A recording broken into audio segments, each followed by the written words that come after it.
The blizzard screamed a song of death across the plains. But inside the isolated cabin, a different battle was being waged. A lone woman, Sarah Jenkins, stared down at the man she'd dragged from the snow.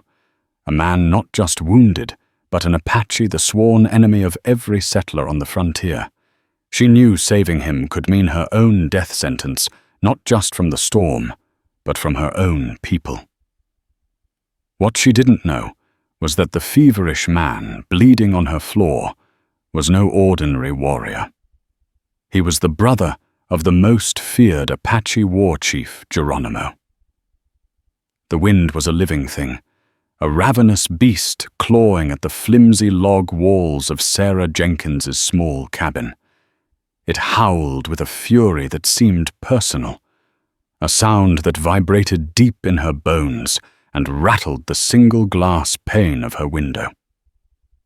For 2 days, the snow had fallen, a relentless, blinding curtain that had erased the familiar contours of the Arizona territory, transforming it into a vast, featureless expanse of white. The world had shrunk to the 4 walls of her home. The crackle of the fire in the hearth and the gnawing loneliness that was her constant companion, since her husband, Robert, had been buried under a simple wooden cross a year prior. It was in a momentary lull, a deceptive breath taken by the storm, that she heard it. A sound so faint it was almost lost to the wind's roar, a low, guttural moan. Sarah froze her hand, hovering over the cast-iron skillet on the stove. It couldn't be. The nearest homestead was a day's ride away, and no sane person would be out in this blizzard. Her heart hammered against her ribs, a frantic bird trapped in a cage of bone. Fear, cold and sharp, pricked at her senses.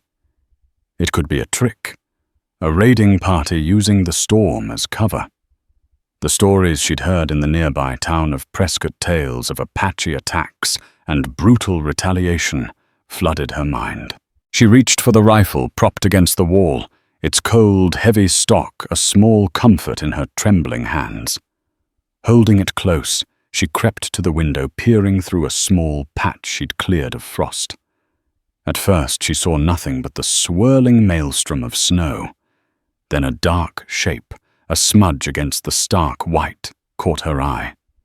It was a horse, riderless, its head bowed against the wind, its coat matted with ice. A few yards from it, half buried in a growing drift, was another shape, a human one. Sarah's breath hitched. Every instinct screamed at her to stay inside, to bar the door and feed the fire, to survive. Robert had always told her that survival was the only law that mattered out here. But another voice, quieter, but more persistent, whispered in her ear. It was the voice of her father, a doctor who had believed in the sanctity of all life, who had taught her that compassion was not a weakness, but the highest form of strength. Cursing her own soft heart, she pulled on Robert's heavy winter coat, the worn wool still smelling faintly of him, of tobacco and pine. She wrapped a thick scarf around her face, grabbed a lantern, and unbolted the door. The wind tore at her a physical blow that stole her breath and plastered her dress to her legs. The cold was shocking, a searing pain that made her eyes water. She fought her way through the deepening snow, each step a monumental effort. The drifts were already waist-deep in places, and the wind-driven flakes stung her exposed cheeks like 1,000 tiny needles. The horse, a magnificent Appaloosa, whinnied weakly as she approached. Its saddle was empty, but a dark stain on the leather told a grim story. The figure in the snow was a man lying face down. He was clad in buckskin, his long black hair fanned out around his head like a dark halo. An Apache. The word sent another jolt of fear through her, but it was quickly overshadowed by the sight of the blood seeping into the snow around him. a stark crimson flower blooming in the desolate white. A crude makeshift bandage was tied around his thigh, but it was soaked through. She knelt beside him, her fingers numb as she brushed the snow from his back. "Hey," she said, her voice small against the wind's fury. "Can you hear me?" There was no response. She pressed her fingers to his neck, searching for a pulse. It was there, faint and thready, but it was there. He was alive. For now. Getting him back to the cabin would be a Herculean task. He was a tall man, solidly built, and even in his unconscious state, he was a dead weight. She tried to lift him, her boots slipping in the snow, her muscles screaming in protest. It was hopeless. Desperation gave her an idea. She unstrapped the saddle blanket from the Appaloosa. It was stiff with cold, but it would have to do. With a strength she didn't know she possessed, she managed to roll the man onto the blanket. The effort left her gasping for breath, her lungs burning with the frigid air. She tied the corners of the blanket together, with a piece of rope from the saddle creating a makeshift travois. The horse was too weak and skittish to pull it, so the task fell to her. She looped the rope over her shoulder and began to pull, digging her heels into the snow, her body straining against the weight of the man and the relentless drag of the storm. It was a nightmare journey of 100 yards that felt like 100 miles. The wind shrieked and tore at her, trying to rip her burden from her grasp. The snow blinded her, and more than once she stumbled and fell, the man's weight pulling her down. Each time, she forced herself back up her mind, a fog of pain and exhaustion, her movements fueled by a primal, stubborn refusal to give in. The image of her father's kind face, the memory of his words, became a mantra in her head. All life is precious, Sarah. All life. Finally, she reached the cabin, her body trembling with exhaustion. She stumbled through the doorway, dragging the man inside, and collapsed onto the floor, the heavy oak door slamming shut behind her, muting the storm's roar to a distant, angry growl. For a long moment she lay there, gasping for air, the warmth of the fire, a blissful relief on her frozen skin. Then she pushed herself up and crawled to the man's side. He was still unconscious, his breathing shallow and ragged. His face, now visible in the firelight, was handsome in a severe, angular way, with high cheekbones and a strong jaw.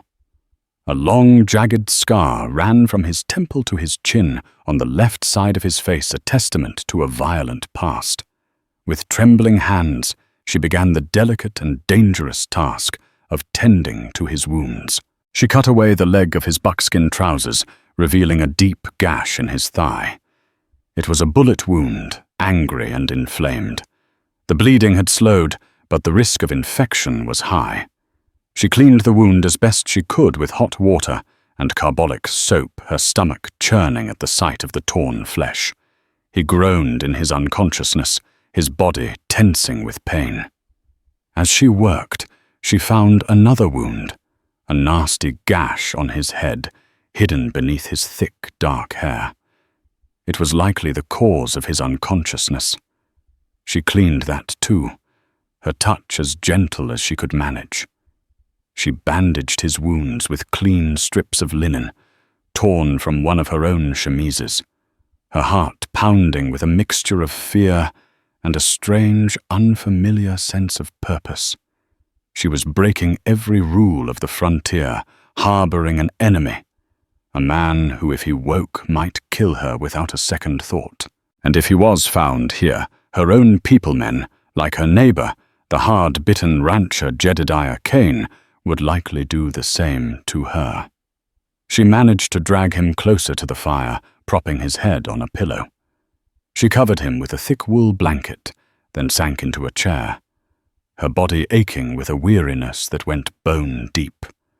The storm raged on outside, But the true tempest was now inside her small cabin in the still, silent form of the Apache warrior lying by her hearth. She watched him for hours, the firelight casting flickering shadows across his stoic face. Who was he? What had happened to him? And what in God's name was she going to do when he woke up? The questions swirled in her mind, as relentless as the snow outside. She had saved his life, but in doing so she had irrevocably altered her own, tying her fate to that of a stranger from a world she had been taught to fear and hate. The weight of her decision settled upon her heavy and uncertain as the deepening snow. She had risked everything on a single act of compassion, and she could only pray that it wouldn't be her undoing. The long dark night stretched before her, filled with the howling of the wind and the quiet, ragged breathing of the wounded Apache. And for the first time since Robert's death, Sarah Jenkins was not entirely alone. But she had never felt more afraid. For 2 days the man drifted in and out of a fever-induced delirium. Sarah rarely left his side, forcing sips of broth and water between his cracked lips, changing his bandages and constantly stoking the fire to keep the biting cold at bay. The storm had finally broken on the 3rd morning, leaving behind a world transformed, a pristine, silent landscape of dazzling white under a sky of piercing blue. The beauty of it was a stark contrast to the tension that filled the small cabin. In his fever dreams, he spoke in a language she didn't understand his words, a torrent of guttural sounds and sharp, clipped phrases.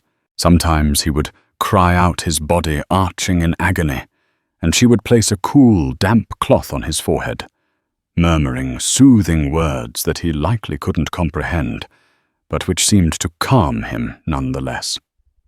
During those long hours, she had ample time to study him. His hands were calloused and strong, the hands of a warrior. But there were also fine, intricate tattoos on his forearms, patterns of suns and eagles that spoke of a culture rich with symbolism and art. She found herself tracing their lines with her eyes, a flicker of curiosity replacing some of her fear. He was not just a savage, as the men in Prescott would have her believe. He was a man with a history and a people of his own. On the afternoon of the 3rd day, his fever broke.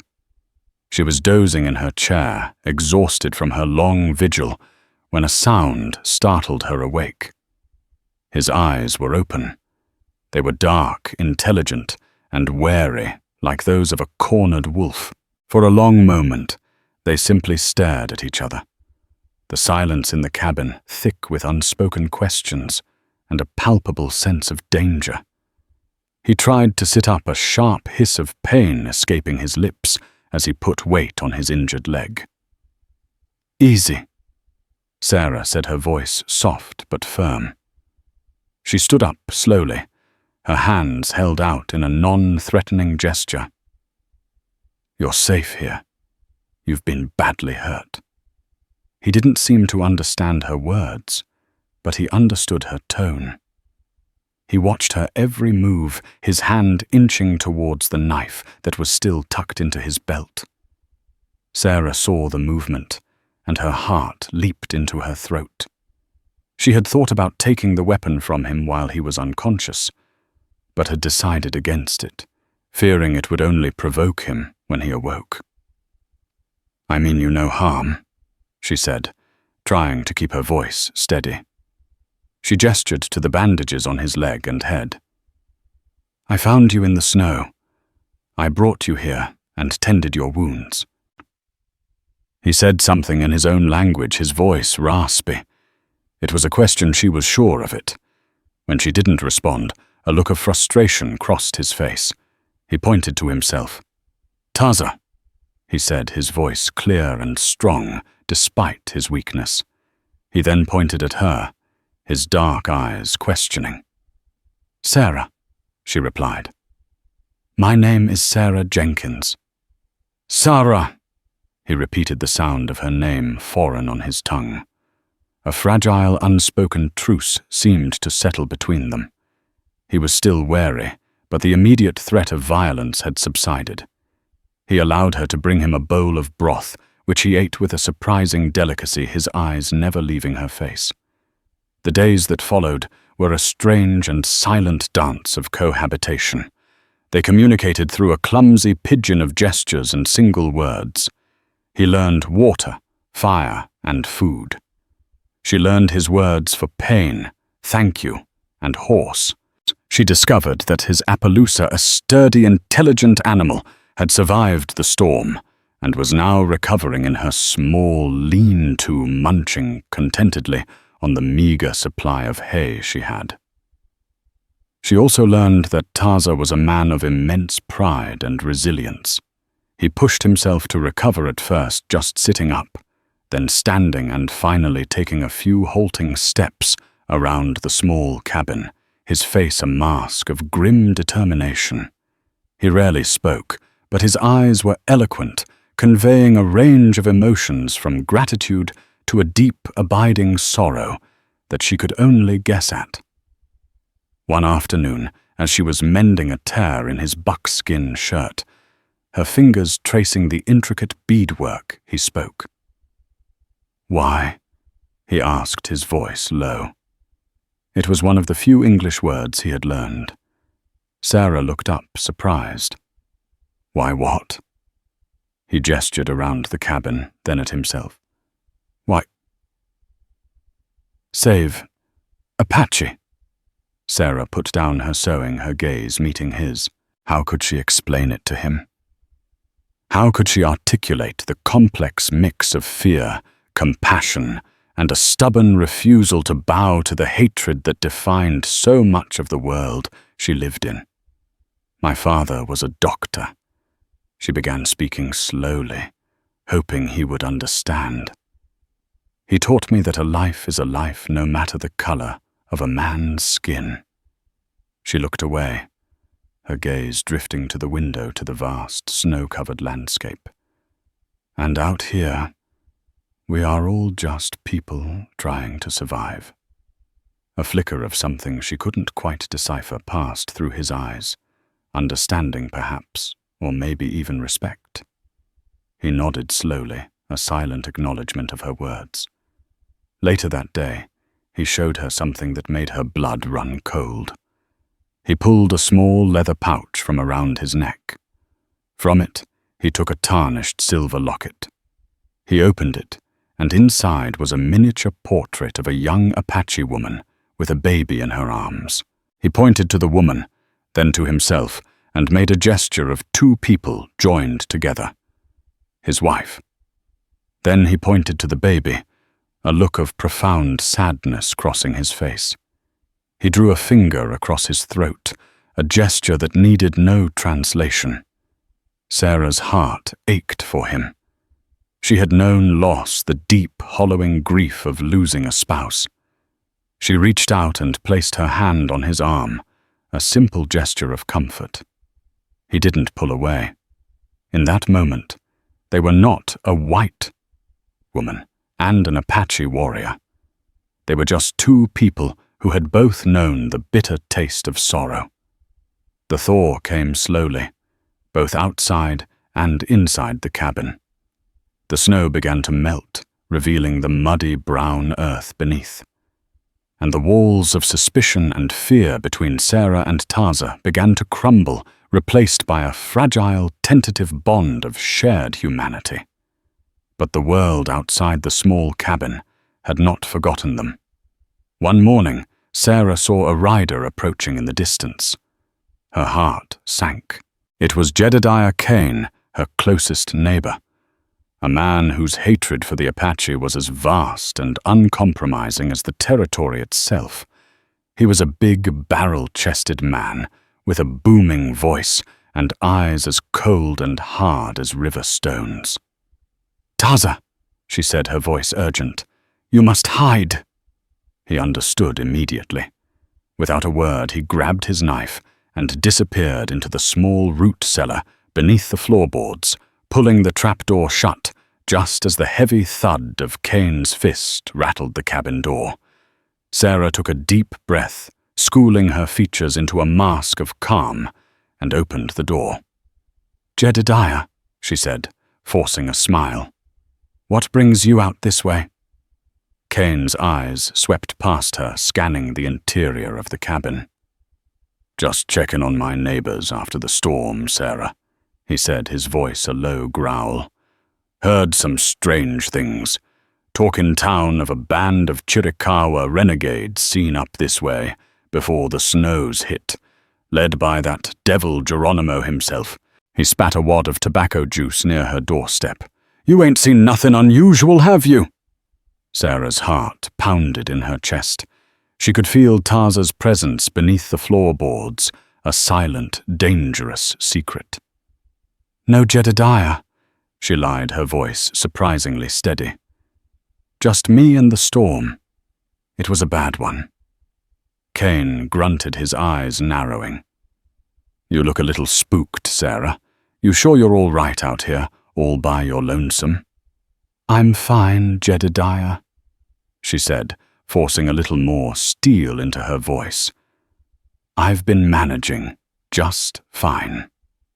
He lingered for a few more minutes, making small talk that was laced with suspicion, his eyes constantly darting around the cabin. Finally, to Sarah's immense relief, he mounted his horse and rode away. She waited until he was a small speck in the distance before she opened the trap door. Taza emerged, his face grim. He had heard everything.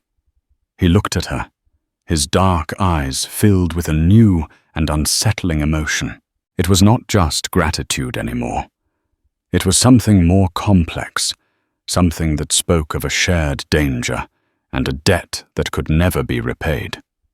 He walked to the window, watching the retreating figure of Jedediah Kane.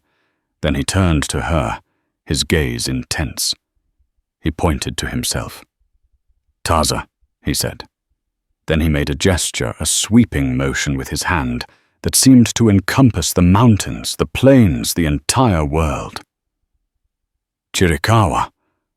He paused, then added another word, a name that sent a chill down Sarah's spine, a name that was whispered in fear around every campfire and in every settlement on the frontier.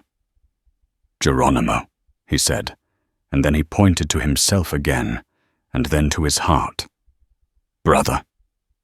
The floor seemed to drop out from under Sarah.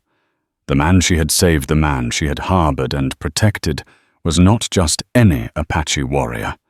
He was the brother of the most feared and hated Apache leader on the continent, the man who was the living embodiment of everything the settlers dreaded. She had not just invited danger into her home. She had invited the heart of the storm itself. Her act of compassion had just become an act of treason. And she knew with a certainty that chilled her to the bone that the real storm was just beginning. The revelation hung in the air between them, heavy and suffocating as the summer heat that followed the great thaw. Geronimo. The name was a curse and a battle cry, a symbol of bloody resistance and unwavering defiance. To the settlers, he was a demon, a phantom of the mountains who swept down to leave a trail of fire and death. To his people, the Chiricahua Apache, he was a visionary, a spiritual leader and their last best hope against the relentless tide of the white man. And the man standing in Sarah's cabin, the man whose life she had saved, was his brother. A wave of dizziness washed over Sarah. She sank into a chair, her mind reeling. All the stories she had heard, the gruesome tales of raids and massacres, suddenly had a face, a presence. It was the face of the man who had slept by her fire, who had shared her food, whose wounds she had tended with her own hands. Taza watched her, his expression unreadable. He had to have known the power of that name, the fear it invoked. He had chosen to tell her a deliberate act of trust, or perhaps a warning. You should have let me die in the snow."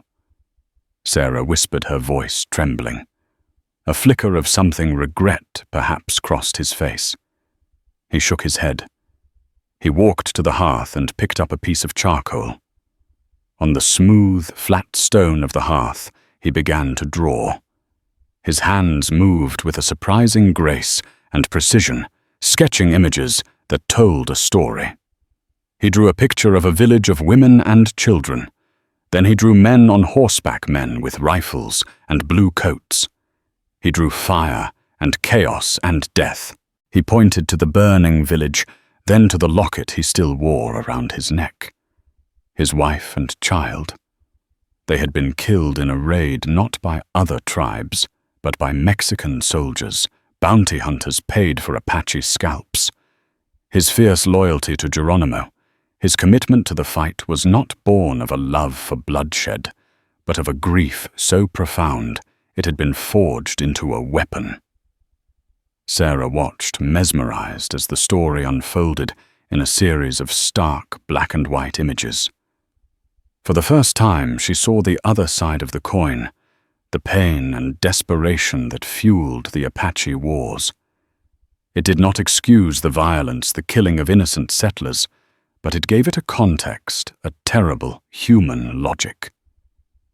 The bond between them deepened, forged in the crucible of their shared isolation and the dangerous secret they now shared. Taza began to teach her more of his language, and she in turn taught him more English. They spoke of their pasts, of lost loved ones, of the different worlds they came from. He told her of the mountains and the desert, of the spirits that lived in the wind and the trees, of a way of life that was rapidly vanishing. She told him of her life in Ohio, of the green hills and gentle rivers of her dreams of a new life in the West, dreams that had turned to dust with Robert's death. They discovered a strange and unexpected kinship, two people adrift in a world that had taken everything from them. A fragile sense of normalcy settled over the small cabin. Taza, his leg now almost fully healed, helped her with the chores, chopping wood with a powerful, efficient swing of the axe, his strength a quiet and reassuring presence. He taught her how to track animals, how to read the signs of the land, how to find water in the arid soil. In turn, she taught him to read a few simple words in a tattered copy of the Bible, the only book she owned. But the shadow of the outside world was a constant threat. Jedediah Kane had become a regular visitor, his suspicion growing with each visit. He would ask pointed questions, his eyes scanning the cabin for any sign of another person. He commented on the dwindling supply of her firewood on the tracks he'd seen in the mud near her cabin that were too large to be hers. Sarah deflected his questions with a growing skill, but she knew it was only a matter of time before he discovered the truth. The threat of discovery came to a head one sweltering afternoon in late spring. Sarah was in her small garden, tending to the new shoots of corn and beans, when she heard the sound of approaching horses. It was not just Kane this time. There were 4 of them, a posse of grim-faced men from Prescott, their rifles held at the ready. Kane was at their lead, his face a mask of grim satisfaction. "Sarah," he called out, his voice booming across the small clearing. "We've got business with you." Sarah's heart turned to ice. Taza was inside the cabin, sharpening his knife. There was no time to hide him. She walked slowly towards the men, her hands trembling, trying to buy time. "Jedediah," she said, her voice strained. "What is this about?" "Don't play dumb with me, Sarah," Kane snarled. "We know your harbor in one of them, an Apache buck, found his horse's tracks a few miles from here. They lead straight to your cabin." The other men fanned out their rifles, pointed at the cabin door. "Come on out, you murdering savage," one of them yelled. "We got you surrounded." The cabin door opened, but it was not Taza who emerged. It was Sarah, her face pale but resolute. In her hands, She held her husband's rifle. "There's no one here but me," she said, her voice ringing with a conviction she did not feel. "You men are mistaken. Now get off my land." Cain laughed a harsh, ugly sound. "Put the gun down, Sarah. You don't have the stomach to use it." He started to dismount, a cruel smile on his face. "We'll find him ourselves, and when we do, we'll see who has the stomach for what." Suddenly, a voice, deep and resonant, came from the doorway of the cabin. "Leave her alone." Taza stepped out into the sunlight, his knife in his hand, his eyes blazing with a cold fire. He stood beside Sarah, a silent, deadly presence. The men from Prescott stared, momentarily stunned by his sudden appearance. They had expected a cowering fugitive, not this proud, defiant warrior. "Well, well," Cain said, recovering his composure. "Look what we have here. A real Chiricahua buck, and his white squaw." The insult was like a slap in the face. Sarah flinched, but Taza's expression did not change. "I said leave her alone." Taza repeated his English slow and deliberate. "This is not her fight." "It is now," Cain said, raising his rifle. "You're a long way from your reservation, Apache, and you've just made your last mistake." Time seemed to slow down. Sarah could hear the buzz of a fly, the frantic beating of her own heart. She saw the flash of Cain's finger on the trigger, the dark, round muzzle of his rifle pointed directly at Taza's chest. Without thinking, without hesitating, she stepped in front of Taza, her own rifle raised. "No!" she screamed. The world exploded in a deafening roar of gunfire. But it was not Cain's rifle that had fired. It was a shot from the rocks above the cabin, a place where no one should have been. Cain grunted, a look of shocked surprise on his face. He staggered back, a dark stain spreading across his chest. He fell from his horse, his body hitting the ground with a dull thud. The other men, momentarily stunned, looked up towards the rocks. There, silhouetted against the bright blue sky, were a dozen Apache warriors, their rifles aimed at the posse, and at their lead, a man with a face like a hawk and eyes that seemed to burn with an inner fire, was a figure that even Sarah, who had only ever heard his name spoken in fear, recognized instantly. Geronimo. He had come for his brother, and in doing so he had just saved Sarah's life. The posse, outgunned and terrified, threw down their weapons, their hands raised in surrender. Geronimo and his warriors descended from the rocks, their movements swift and silent. They surrounded the terrified men from Prescott, their faces grim and unforgiving. Taza walked to his brother's side, and the two men clasped forearms, a powerful greeting. Then Geronimo turned his gaze on Sarah. His eyes were piercing, and they seemed to look right through her to see every secret, every fear, every doubt in her soul. He spoke to Taza in their own language, his voice a low, guttural rumble. Taza responded, his voice equally low. He gestured to Sarah, then to the cabin, then to the grave of Jedediah Cain. Geronimo listened, his expression unchanging. Then he looked at Sarah again, a long, appraising look. He spoke one word in English, a word that was both a question and a statement. "You," he said, his voice like stones grinding together. "You saved him." Sarah could only nod, her throat too dry to speak. Geronimo turned to his warriors and gave a sharp command. Two of them grabbed the captured men from Prescott and dragged them towards their horses. Their fate was uncertain, but Sarah knew it would not be a pleasant one. Geronimo then walked towards Sarah, his movements fluid and panther-like. He stopped just a few feet from her, his presence overwhelming. He was not a tall man, but he radiated an aura of power and authority that was undeniable. "You have a strong heart, white woman," he said, his voice softer now, but still edged with steel. "You have shown my brother a kindness he has not known from your people." He looked at the small, humble cabin, at the garden, at the simple life she had carved out for herself in this harsh and unforgiving land. "But this place is no longer safe for you," he said. "The white men will come, many of them. They will not understand what has happened here.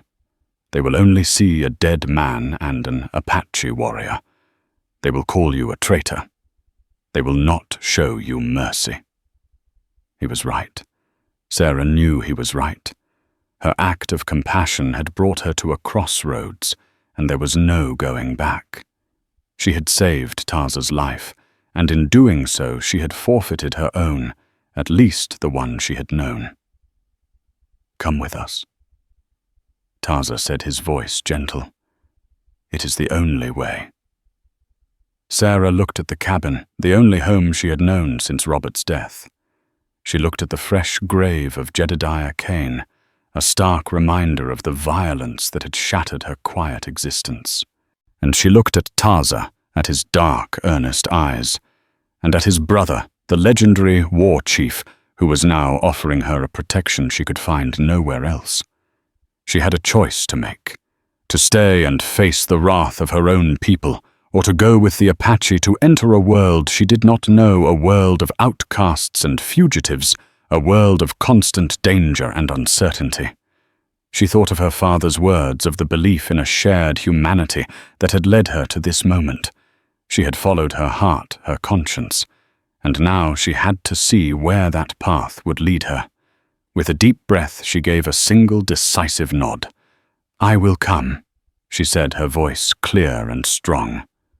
Geronimo gave a curt nod of approval. He turned and gave an order to his men. 2 of them went to her lean-to and brought out her horse and Tarza's Appaloosa. Sarah took one last look at her small cabin, at the life she was leaving behind. Then she turned her back on it and walked towards the waiting horses, towards a future that was as vast and unknown as the rugged mountains that loomed on the horizon. She was no longer just Sarah Jenkins, a lonely widow on the Arizona frontier. She was the woman who had risked everything for an Apache warrior, the woman who now rode with Geronimo. Her old life was over. A new, more dangerous and more uncertain one was just beginning. Sarah's world dissolved into a blur of stone and sky. The Chiricahua moved like ghosts through a landscape that was at once brutal and breathtakingly beautiful. Led by Geronimo, they abandoned all familiar trails flowing through a secret geography of hidden canyons and rock-strewn mesas, known only to them. They were the mountain wind, a force that passed without leaving a trace. For Sarah, every day was a lesson in exhaustion and endurance. Her body ached, but her spirit adapted, hardened by the frontier life she had already known. Tarza remained her constant shadow, a bridge between her old world and this perilous new one. He was a patient teacher, showing her how to read the subtle language of the land, how to find water where there seemed to be none, and how to build a fire that gave warmth without a telltale plume of smoke. The other warriors, who had first eyed her with deep suspicion, began to see the steel beneath her quiet demeanor. They saw her courage, the same grit that had made her stand against the Prescott posse. They gave her a name spoken with a grudging respect that grew day by day: Ishkay-Nay, the woman with the strong heart. Life was a thread of constant tension. They were fugitives hunted by 2 nations. Fear was a metallic taste in her mouth, a constant companion that sharpened her senses. Every unexpected sound, every shadow that moved could signal the arrival of the cavalry and a bloody end. Yet the greatest threat was not always from without, but from within. Geronimo, a hawk-eyed, enigmatic leader, watched her constantly, his thoughts a mystery. While he seemed to accept her, she knew her presence was a stone of contention in the camp. The simmering resentment finally boiled over one evening as they camped in a high mountain meadow, the air crisp with the coming autumn. A warrior named Chato, his face a permanent mask of bitterness from the loss of his family to soldiers, strode into the center of the camp. His burning hatred for all white people had found a focus, Sarah. He began speaking in a torrent of angry Apache, his voice sharp with accusation as he gestured venomously towards her. Sarah didn't need to understand the words to feel their sting. He was calling her a curse, a weakness, a bad omen that would lead them all to ruin. Taza was on his feet in an instant, his hand resting on the hilt of his knife, his voice a low, dangerous growl as he answered Chato's accusations. The two warriors faced each other, pride and hatred crackling between them, the camp frozen on the precipice of violence. Geronimo let the angry words fly his face, as impassive as the stone cliffs around them. Then, with a simple, almost imperceptible raise of his hand, he commanded silence. He spoke, his voice calm, yet carrying an absolute authority that no one dared defy. He spoke of honor, of the debt of life owed to Ishkay-nay, and of the courage she had shown when she had no reason to. His gaze swept over the warriors before finally landing on Sarah. "Ishkay-nay," he said, his voice echoing in the twilight. "You are not Apache. You will never be Apache." He paused, letting the weight of his words settle. "But you have the heart of a warrior. You have earned your place at this fire."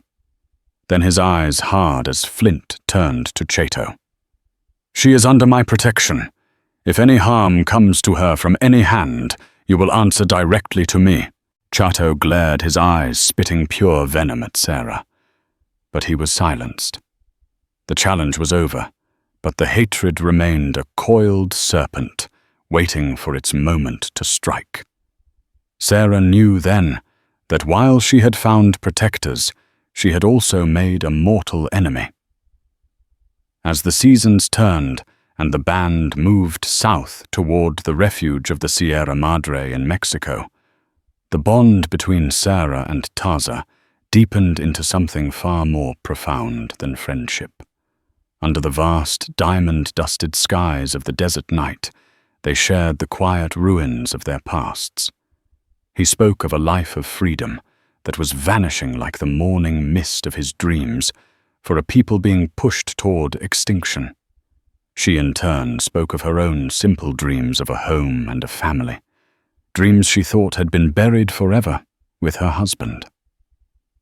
In each other's stories they found a strange and powerful solace, two survivors from enemy worlds who had discovered a common humanity. One evening, as the setting sun painted the rugged peaks in hues of fire and gold, Taza took her hand. His touch was gentle yet firm. "Sarah," he said, his voice soft but clear above the crackle of the fire. "My heart is no longer my own. It belongs to you." Sarah's breath caught. She had felt this moment approaching, a silent gravity pulling them together, but to hear the words spoken aloud made it breathtakingly real. To love this man was to chain her fate to his, to a life of constant flight, hardship, and the ever-present shadow of death. But as she looked into his earnest eyes, she saw not just a hunted warrior, but a man of incredible kindness, honor, and a strength that resided in his soul. She saw a future she had never dared to imagine. "And my heart is yours, Taza," she whispered, her voice thick with an emotion that overwhelmed her. A rare, brilliant smile transformed his stoic face. He leaned in and kissed her a tender, questing kiss that spoke of all the unsaid words, the shared glances and the desperate hope that had blossomed between them in this impossible wilderness. Their moment of peace was shattered by the sharp, ugly crack of a rifle. A cry of pain ripped through the camp. A young warrior named Yu crumpled to the ground, a dark stain spreading across his buckskin shirt. They were under attack. A troop of Mexican rurales, infamous for their brutality, had found them. Chaos erupted. Gunfire and shouts echoed off the canyon walls. Geronimo's voice barked sharp commands, and the Apache warriors, who had been resting moments before, melted into the rocks and shadows, becoming lethal phantoms. Taza shoved Sarah behind a large boulder, his face a grim mask of focus. "Stay here," he ordered, pressing his rifle into her hands. "You know how to use this." Then he was gone, disappearing into the raging firefight to join his brother. Sarah crouched alone, her heart hammering against her ribs, the rifle a cold, heavy weight in her hands. The sounds of the battle were a terrifying symphony of death. Peering over the boulder, she saw a rurale soldier creeping toward her position, his attention fixed on the main fight. He hadn't seen her. Her mind raced. She could stay hidden. She could pray. Or she could fight. She thought of Taza of Geronimo, of the warriors who had accepted her of Ju lying dead in the dust. A fire ignited within her. She was Ishkaine. She would not cower like a frightened rabbit. Her hands, surprisingly steady, raised the rifle. She rested it on the rock, took a slow breath, and aimed as Taza had taught her. She squeezed the trigger. The rifle bucked hard against her shoulder. The soldier cried out and fell, clutching a wounded leg. A fierce, terrifying power surged through her. She was no longer a victim. She was a warrior. She reloaded and fired again and then again, her shots providing cover for the Apache fighters. The rurales, who had expected to slaughter a sleeping camp, met a furious and deadly resistance. The battle raged, but finally the surviving soldiers broke and fled into the darkness. Silence fell heavy and suffocating. Taza found her still behind the rock, her knuckles white on the rifle. He knelt beside her, his eyes searching her face. "You were brave," he said, his voice filled with awe. "You fought like a true Apache." Geronimo, tending to the wounded, looked over and gave a single curt nod. It was the highest praise she could have received. That night, her old life was truly gone, burned away in the heat of battle. A new woman had been forged in the fire, her path now and forever, the path of the mountain wind. The fragile peace they had won was as fleeting as a desert mirage. News of the battle with the rurales and the sensational tale of a white woman fighting beside the Apache traveled on the wind, hardening the resolve of their pursuers. The bounty on Geronimo's head soared, and the hunt for his small fugitive band intensified. General George Crook, a man known for his grim determination, squeezed the borderlands with a relentless pincer of cavalry patrols, while the Mexican forces mirrored his efforts from the south. The Sierra Madre, once a sanctuary, was becoming a cage. Life on the run grew harsher. The constant movement frayed their nerves and hollowed their bellies. The warriors, once proud and defiant, grew weary, the specter of defeat haunting their quiet moments. Sarah's presence and the deep, abiding love that had grown between her and Taza became a strange paradox, a source of profound strength for some, and a bitter poison for others. For Geronimo, who saw her courage as a sign of hope, she was a testament that not all white people were enemies. But for Cheto, his heart curdled by loss, she was a cancer in their midst. He saw her as a white devil who had bewitched Taza and weakened the great war chief's resolve, a symbol of the world that had stolen everything from him. The end came not in a glorious, defiant battle, but in a dusty, sun-bleached canyon deep in Mexican territory. They had been tracked, cornered, and led into a perfect trap. An Apache scout, a man they had once called brother, had sold them to the Americans for a pouch of gold and a promise of pardon. The canyon walls were sheer and unforgiving, and the only path to freedom was blocked by a long line of blue-coated soldiers. There was no escape. Geronimo, his face a stoic mask carved with the grief of 1,000 losses, knew the long war was finally over. He gathered his people, the last of the free Chiricahua, a ragged handful of warriors, women and children who had refused to bow. Sarah stood among them, her hand clasped tightly in Tarzan's. The fear she had once lived with had been burned away, replaced by a calm, resolute acceptance of their shared fate. She would meet what was to come beside the man she loved and the people who had become her own. Refusing to see his people slaughtered, Geronimo chose to parley. He would surrender, but it would be on his terms. He strode into the open ground between the two forces, his hands raised not in submission, but in a gesture of authority. A proud, indomitable figure against the vast, indifferent landscape. General Crook, the soldier who had dedicated years to capturing this phantom of the mountains, rode out to meet him. The two old adversaries, leader of the American army and chief of the Apache resistance, stood face to face under the searing desert sun, the fate of a people hanging in the balance. The negotiations were a tense battle of wills. Crook demanded nothing less than unconditional surrender. Geronimo, his voice low but unwavering, argued for the dignity of his people. He demanded a reservation on their own sacred lands in Arizona, not a prison camp in a foreign swamp. He bartered for a future where his people could live in peace. As the two leaders spoke, Chato's despair metastasized into a burning rage. He could not endure the humiliation of surrender, the thought of living as a ward of the government he despised. His wild, hate-filled eyes found Sarah standing beside Tarzan. In his twisted grief, she was the cause of it all. She was the witch who had brought them to this ignoble end.